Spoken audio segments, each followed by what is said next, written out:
Les gens veulent trouver la paix immédiatement. Ils veulent une solution rapide, une solution facile. Mais facile vient, facile part. Vous trouverez une véritable paix en vous engageant dans une bataille avec vous-même, en faisant une déclaration personnelle et en menant une guerre contre la médiocrité. Vous avez un contrôle total sur votre esprit. Vous êtes au volant de votre vie, vous dictez ce que vous devenez. Il vous suffit de prendre le contrôle et d'exiger le contrôle. La situation dans laquelle vous vous trouvez actuellement est inconfortable, misérable, ça craint, mais c'est gérable. Si vous négligez de vous programmer, la vie vous programmera. Pour commencer à réinventer votre vie, vous devez faire un effort conscient et déterminé. Vous devez vous engager pleinement et mettre tout ce que vous avez dedans. Mais ne vous trompez pas, agir, faire ces choses, c'est très difficile parfois. Vous savez quoi faire, vous savez que vous devez le faire, mais vous n'en avez tout simplement pas envie.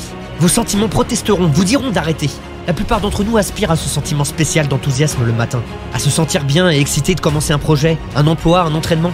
Si vous recherchez ce sentiment, laissez-moi vous dire quelque chose. Il ne viendra jamais. Vous devez apprendre à agir même quand vous n'en avez pas envie, à puiser dans cette mentalité sauvage en vous. Un sauvage se moque de ses sentiments, il agit simplement, peu importe comment il le sent. Apprenez à être votre meilleur vous-même lorsque vous manquez de motivation. Cessez de vous fier à un sentiment pour dicter votre vie. Disciplinez votre esprit pour vous lever et le faire, peu importe les circonstances. Les personnes avec une mentalité sauvage n'abandonnent pas lorsque les choses vont mal. Leur seul objectif est de surmonter la situation. Abandonner n'est pas une option. Ils s'efforcent de prospérer, pas seulement survivre. C'est un engagement, pas un sentiment. Les engagements n'ont rien à voir avec vos sentiments. Vous le faites parce que vous êtes censé le faire. Quand vous vous levez le matin, ne vous donnez pas le choix. Grindez peu importe quoi. Quand vous n'en avez tout simplement pas envie, forcez-vous. Quand tout en vous vous hurle de vous arrêter, prenez le contrôle et dites que vous ne vous arrêterez pas. Si vous restez au lit, sur le canapé, dans votre zone de confort, si vous faites seulement ce qui est facile, votre vie sera difficile. Mais si vous faites ce qui est difficile, si vous vous levez, si vous grindez, si vous êtes implacable, si vous travaillez aussi dur que possible quand les autres ne le font pas, votre vie sera facile. N'autorisez pas la douleur à miner votre croyance en votre potentiel. Votre corps entend tout ce que votre esprit lui dit. Toute gêne que vous ressentez dans une situation est mémorisée par votre corps, mais elle n'est que le messager. Investissez dans aujourd'hui pour un meilleur demain. C'est exactement ce que nous faisons ici. Soyez intelligent à ce sujet. L'état d'esprit vient en premier. Si nous allons sans but à travers l'émotion sans connaître notre but, nous finissons par être moyens, oubliés, inaperçus. Mettez fin à cela. Soyez plus intelligent que la personne moyenne.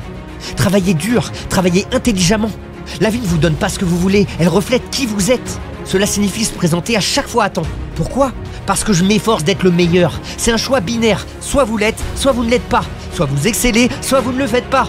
Soit vous devenez ce que vous aspirez à être, soit vous ne le faites pas. C'est pas influencé par des circonstances externes, mais par des circonstances internes. Alors éliminez toutes les excuses et raisons pour lesquelles vous pensez que vous ne pouvez pas réussir. Ce sont toutes des mensonges. Chaque excuse que vous avez jamais faite dans votre vie est absurde. Car il y a des gens là-bas qui ont fait face à des circonstances pires que vous, ont rencontré des défis plus grands que vous, ont enduré plus de difficultés que vous. Et pourtant ils atteignent toujours leur objectif, chaque jour de leur vie. La qualité de votre vie dépend de votre niveau d'autodiscipline. Vous devez vous défier, vous discipliner, vous encourager. C'est la seule façon de vous maîtriser. Vous ne pouvez pas changer votre vie du jour au lendemain. Vous devez le faire étape par étape. Vous devez vous lever quand vous ne le voulez pas. Vous devez faire de l'exercice quand vous n'en avez pas envie. Vous devez étudier quand vous savez que vous devez étudier. La discipline est un muscle que vous construisez chaque jour de votre vie. C'est votre travail de le maintenir, de faire les choses difficiles, de vous entraîner de plus en plus, chaque jour, pour vous améliorer, construire une vie de grandeur. Qui êtes-vous quand personne ne regarde ? Êtes-vous celui qui se lève avant tout le monde ? Celui qui travaille à minuit, à 1h du matin, qui broie, fait des kilomètres supplémentaires, fait des répétitions supplémentaires, met du sang, de la sueur et des larmes à travailler sur votre métier parce que c'est ce que nous faisons quand personne ne regarde ? C'est ce qui distingue les meilleurs des autres. Quand vous faites les choses que la plupart des gens ne sont pas prêts à faire, vous vivez la vie que la plupart des gens ne vivront jamais.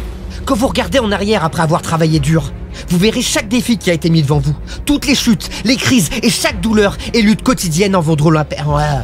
Toutes les chutes, les crises et chaque douleur et les luttes quotidiennes en vaudront la peine. La question n'est pas si vous pouvez gérer la situation. La question est si vous pouvez gérer votre esprit. Pouvez-vous gérer les pensées et les émotions qui essaient d'empoisonner votre progrès ? Oubliez de gérer la situation, gérez votre esprit. Pensez aux choses que vous vous dites, aux mensonges que vous utilisez pour justifier de prendre le chemin facile. J'ai pas le temps, j'ai pas de soutien, j'ai pas le bon équipement, je suis trop occupé, je suis trop fatigué, je suis trop endolori, j'ai pas l'énergie, j'en ai tout simplement pas envie. Ce sont tous des mensonges flagrants. La seule chose qui vous arrête réellement, c'est vous. Ne laissez pas vos impulsions gouverner et dicter votre réalité. Ne répétez pas les mêmes erreurs stupides encore et appelez cela votre vie. Si vous pensez que votre vie est mauvaise, c'est pas le cas. Ce qui est mauvais, c'est votre capacité à modifier, à apporter des changements, à apporter des corrections. Fixez cela, vous fixerez votre vie. Si vous n'aimez pas où vous êtes en ce moment, retournez-vous et regardez ce que vous avez fait. Vous avez construit chaque étape pour créer cela. Pas d'accident, juste prendre le chemin facile trop de fois. Ne pas vous lever, ne pas faire la répétition supplémentaire, ne pas faire le mile supplémentaire. Ce sont les petites pousses qui s'accumulent pour être en première place ou oubliées. Mais vous avez la capacité de vous améliorer, de faire un effort plus grand chaque jour. Vous devez vous engager envers vous-même, vous pousser plus fort que jamais, plus fort que quiconque s'attend à vous, plus fort que vous ne le pensez possible. Certaines choses ne viendront pas instantanément. Vous devez les user par une pression constante, répétée sans arrêt. La cohérence, c'est avoir un objectif. Et quand vous vous réveillez ce jour-là et que vous n'en avez pas envie, vous le faites toujours.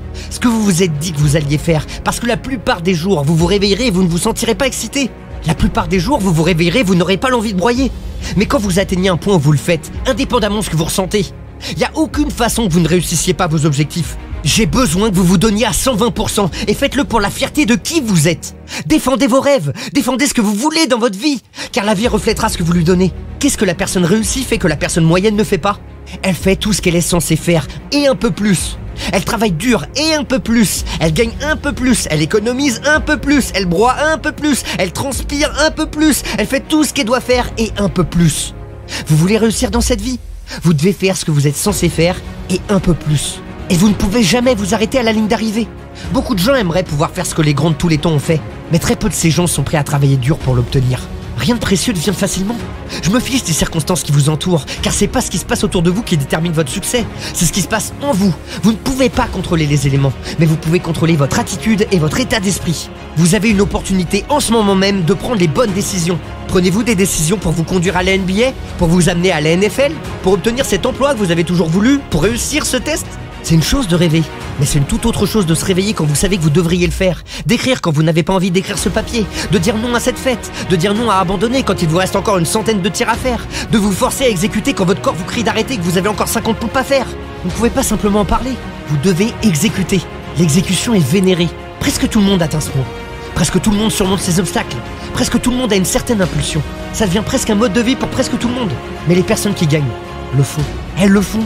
Tout ce qui est nécessaire, encore et encore, aussi longtemps que nécessaire, parce qu'elles sont furieuses pour la grandeur. Et si vous n'êtes pas furieux pour la grandeur, ça signifie que vous êtes d'accord avec la médiocrité. Les personnes médiocres ne font jamais de leur mieux. Elles font le moins qu'elles doivent faire, et rien de plus. Alors que les grands font tout ce qu'ils peuvent et continuent de pousser pour trouver des niveaux plus élevés en eux-mêmes. Ils deviennent invincibles. Pour eux, chaque jour est un nouveau jour pour attaquer sans merci, mettre la pression, devenir agressif. Ils réalisent que la pratique ne rend jamais parfait, mais elle apporte des améliorations. Vous pouvez toujours faire mieux que votre meilleur. Vous pouvez toujours dépasser ce que vous avez déjà fait. Alors tout ce que vous devez faire, c'est rechercher de nouvelles percées en pratiquant de plus en plus, et vous verrez que vous vous améliorez de plus en plus. Oui, vous êtes fatigué. Oui, votre esprit vous dit de renoncer. Oui, il dit de quitter. Mais vous ne pouvez pas abandonner parce que vous réalisez que vous n'avez pas encore atteint l'objectif. Vous êtes allé trop loin pour abandonner maintenant.